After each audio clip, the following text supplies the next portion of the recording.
afternoon, everybody, and thanks for IQ, Khaldun, and the team for inviting me to be here. I'm not a presentation person. I hate to do presentations.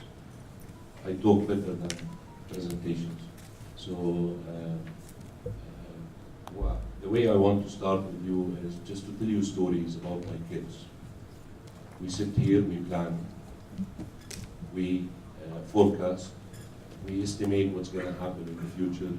Trust me, your kids, the children, think different. They don't believe in what we believe. They don't think the way we think.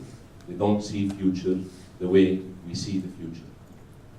They're going to change your way of thinking sooner or later. My 16-year-old daughter got a project to invest $1 million in stock markets. So what she did, she came to me and asked me, where do I need to invest this? I gave her an advice. One of the advices I gave her is to invest in Tesla because it's doing well, Model 3 is coming up, and so on and so forth. She did. She sent me WhatsApp message. I was in Oman. Tesla shares went down. He stopped Model 3. He stopped the manufacturing of Model 3. I said, did you lose money? She said, no, because I invested in some good companies. I said, where did you invest? She said, I invested in Walmart and some other companies. I said, Walmart? You're investing in a retail company, in an e-commerce world? She said, yeah, because Trump is running after Amazon. So Amazon shares went down, Walmart shares went up, I made a little money.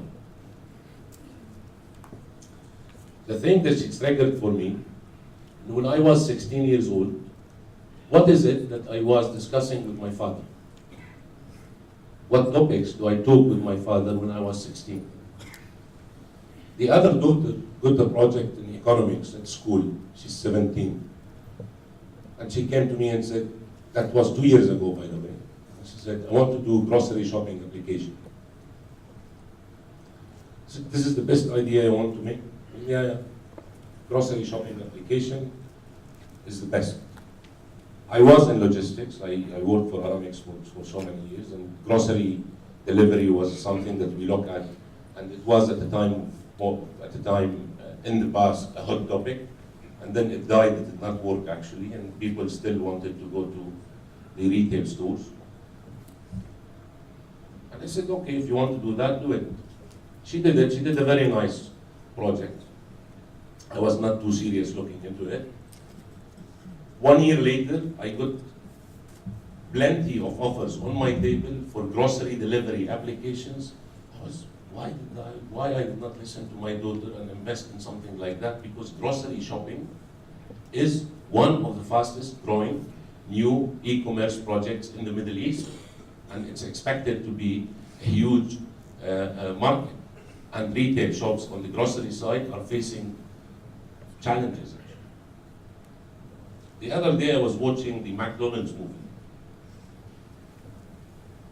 And after I watched the movie, I realized the secret behind the success of what's called McDonald's. What was the secret to make McDonald's what they are today? Originally, in that small shop, in that small town in the US. Waiting time. They made the 25 minutes waiting time to get your burger as less than a minute. When a commercial guy came in, a marketeer came in, who was selling them the milkshake machines, and realized that he can deliver a burger in less than a minute, although the queue was too long, but in no time he got his burger, and it tastes good. He turned that into what is McDonald's today. But it's all about the waiting time. Because humans are impatient by nature. So if they wait less, they'll go for that option. That's what created the wasta in the Middle East. People want to wait less. With all this happening, move into technology. Let's take humanity. Where did humanity start? Getting their own basic needs, and then they got more than what they need of what they have, so they go to their neighboring community and trade. So they give them milk, take eggs, or they give them meat, take chicken. And then they found that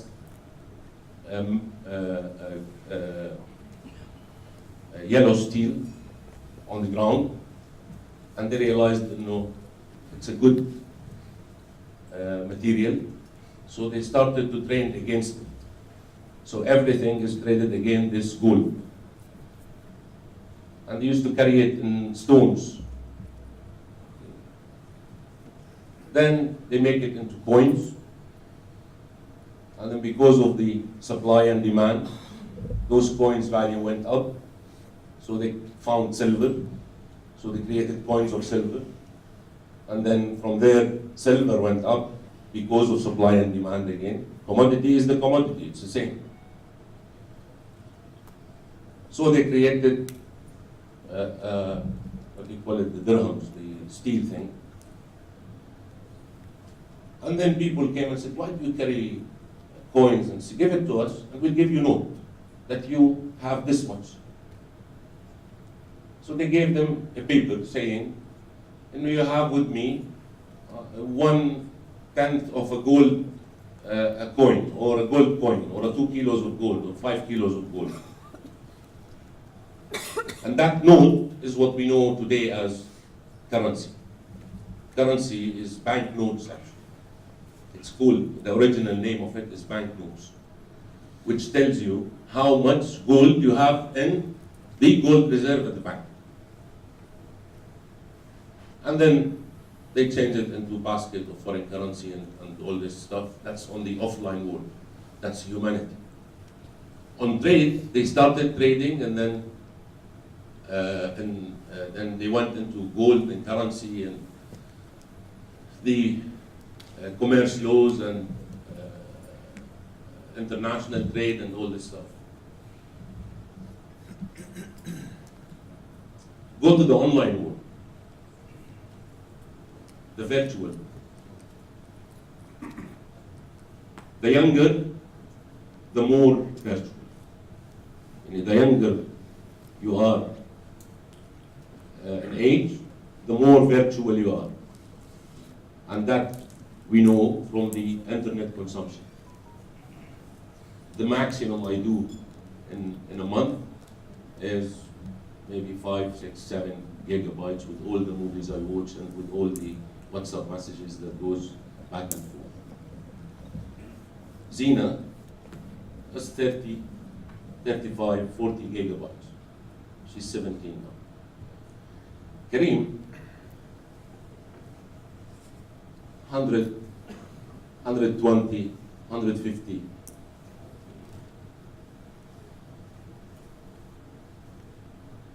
And the funny thing, when I watch my kids using the internet, we grow up hearing B2C or B2B. In Arabic we have one B, so you have to excuse me if I say B or B. In Arabic we have one B. So we grow up on B2C, B2B. What about C2C? The virtual world created the C2C. What is Uber and Kareem? Is it B2C or B2B? It's actually a platform that allows C2C. And that's what shared economy is. We're talking about logistics and supply chain and warehousing and all this stuff. There is a project that came up in Saudi Arabia. If I want something, I go in, I want this from the US, someone is in the US, I'm coming in 2 days, I'll bring it in with me. So he goes buy it, bring it to me in Saudi Arabia, and he takes the margin. That's a C2C supply chain, powered by the evolution of the internet. And that's what the internet is doing. It started as trading, went into commerce, and now they found their gold. The Bitcoin is the gold of the virtual world. So many people stand against it, so many people say it will die. From what we see, it's not gonna die. It will stay there. Because it's built on the blockchain technology. Blockchain is the upcoming technology that people are gonna use. And what is next for blockchain, nobody knows. So the cryptocurrency is the gold, the online gold, the virtual gold. The virtual people believes in the Bitcoin as the virtual gold, and they trade things against it. The first commercial transaction done or purchase done by Bitcoin, do you know what was it? It was buying a pizza. One guy bought a pizza and he paid, I think, 100 Bitcoin for that. If he waited a couple of years, okay, he would have bought all the pizza chains worldwide, because his money would be around 100 million or 150 million. That 100 Bitcoins that he gave up for a pizza. What's next? Where are we going? Artificial intelligence.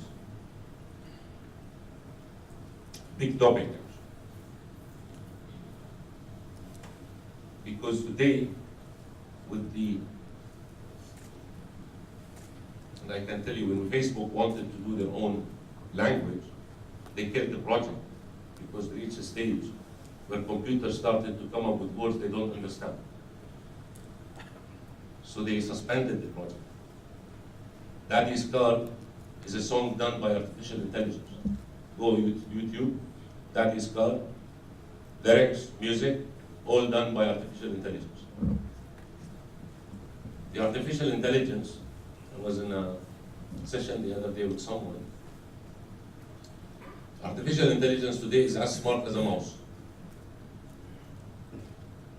2023, they're expecting it to reach the level of a human. So it will be as smart as a human. 2050, they're expecting it to be as smart as the whole humanity. Those who are alive and those who die. Because it will get the knowledge of all of them and start simulating moving forward. The fact, when I say 2023, 2050, technology beat all expectations. So if you see on the screen that in 2025 will be 100 billion connectivity worldwide, then technology does it faster. It will not be 2025, it will be 2021 mostly. Because the trend, it's happening faster than we thought. Commerce. Or let's take to the internet. Where does the internet start? Where did the internet start, and what was it that we used to get on the internet? Content. All what we get on the internet in the past, when it started, was purely content. So the value of the internet was the content available on the internet. Gradually, internet started to offer products and services. From there, it evolved to create platforms. Platforms like Alibaba, platforms like Amazon, platforms like all the different platforms that offers different options. Where does it stand today? Where is it going to be? It's going towards ecosystems. It's all about creating ecosystems. Do we have successful ecosystems? We do. WeChat is a very successful ecosystem. It's a lifestyle. Single login, you name it. What do you want? Everything. And that's the future of the internet, is how fast you can create an ecosystem. That's what we did at Zain when I was at Zain. Our vision was, we want to be telecom operator of choice. That's the vision. telecom operator of choice. With all the changes that we have seen happening in the internet, and the evolvement of the internet, and the consumption that is increasing in a crazy way on the internet. We offered 3G in 2011. By end of 2011, it was 23 terabytes per day. And we were so happy. We are doing 23 terabytes per day. End of 2015, it was 400 terabytes per day. End of 2016, it was somewhere around 700, 750 terabytes per day. Today, I believe they're dealing with 1,500 terabytes per day. With 90% of the people having accessibility to internet. With us staying inside the box and keep repeating, let's think out of the box, let's think out of the box. We came to a point and we said, thinking out of the box is not getting us anywhere. Let's jump out of the box. And that was the box of telecom. Because as long as we stay within the box of telecom, we'll keep our vision as telecom operator of choice. With everything that's happening around us in the world, it's not enough.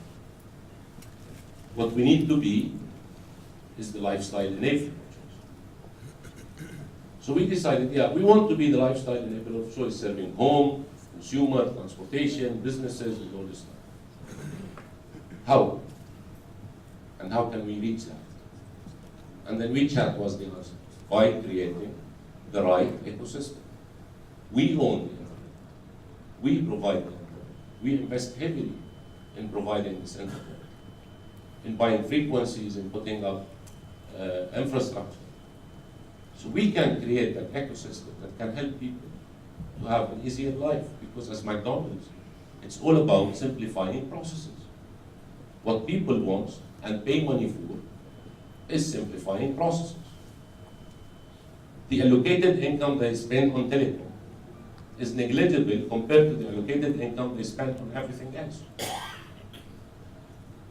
What Kareem spends on his phone line is nothing compared to what he spends on his transportation. And he's a heavy user, actually, of Kareem and Cooper. And I was shocked the other day. The driver was late, and he said, I'm late. In summer, he works, actually, so he said, I'm late, I have to go fast, and I'll order Uber, I'm not going to wait the driver. So I said, by the time Uber comes, the driver will be here, so no need.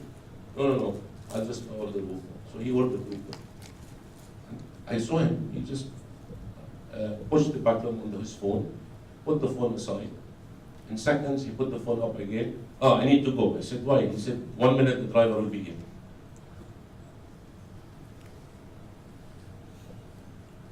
The driver of Uber came to pick up Kareem from home faster than me getting ready and take him myself, or waiting for the driver. So we moved on. We said we need to be a lifestyle enabler rather than a telecom operator. Because if we decide to stay and stick to be a telecom operator, it's not enough. All other industries, e-commerce in the Middle East, 2 years ago we were saying e-commerce and volume in the Middle East will be $20 billion in 2020. 2017 e-commerce volume, I think, was around $36 billion. Expected to be today, that expectation, it's going to be $70 billion by 2021. And Saudi Arabia and UAE, of course, is leading these numbers. The e-commerce in the Middle East was 80% from abroad, 20% is local. Now they're changing the rules of the game. Noon is changing the rules of the game. Amazon coming in with Souq.com, they're changing the rules of the game. Look at Jolly Sheep, for example, in China. The amount of traffic they're shipping out of China is amazing. Chartered flights are going to ship Jolly Sheep shippers. Alibaba on a White Friday did $2 billion, $8 billion in the first 2 hours. They're selling tens of $billions every day. Alibaba went to the chairman of China Telecom, chairman of China Telecom. Chairman of China Telecom is like an empire. 1 billion subscribers. And now we were very proud of 5 million subscribers. He got 1 billion subscribers. The dream of youth and entrepreneurs in Jordan was, before we create our innovation center to break that, is to see the CEO of Zain Jordan. So imagine seeing the chairman of China Mobile. He went into China Mobile and said, Chairman, he said, why do you open new retail shops? Why are you wasting your money? Open one shop on my platform and close down all your shops. That's true. Commerce today is, the future of it is virtualization. It's delivering on time. And what's going to impact the supply chain is the third one, which is hyper customization. With this evolvement of technology, personalization is possible, hyper customization is possible. Did they do it? They did it. If you go to the sportswear, for example, they send you shoes with your initials or a t-shirt with your name on the back. Okay, so they are to be able to beat each other. They're trying to personalize as much as possible. So customization will impact supply chain because from the manufacturer it will go, most probably so many goods are going to go out personalized to certain person. The automobile industry is doing it. And it's more profitable because people pay more for the customized and personalized items. At the end of the day, the rule of humanity is built on supply and demand, and the rule is, I know, I saw it, you can switch it off. The rule of supply and demand, internet is changing that. Everybody needs to change the way of his thinking. Everybody needs to jump out of the box. Banks, if they don't jump out of the box, believe it or not, they'll be out of the business on the mobile. Last thing I want to tell you, I saw a video, a friend of mine sent it to me the other day. In India, in the 90s, they wanted to digitize the economy and do the transformation. From mid-90s to 2015, nothing happened. Same thing in the Arab world, most of the Arab world, nothing is happening. Just initiatives here and there, except for few exceptions in the Arab world. 2015, a new prime minister went into Silicon Valley, India. Said, who's the most important person in Silicon Valley? They said, this person. He went into him and he said, would you come and work for the government for $1? So he hired him in the government for $1. And what they did, one of the simple ideas they did is biometric ID. 1.5 billion people in a biometric ID. So the citizen is actually a fingerprint. He goes into a small shop, uses finger to pay or to get money. Automatically, they created a huge space for fintech projects, financial industry to become the biggest bank in India. Health sector is saved a lot of money, became more efficient. My time is over. I'll stop here. Thank you very much for listening. Thank you, Incube, again for allowing me to be here.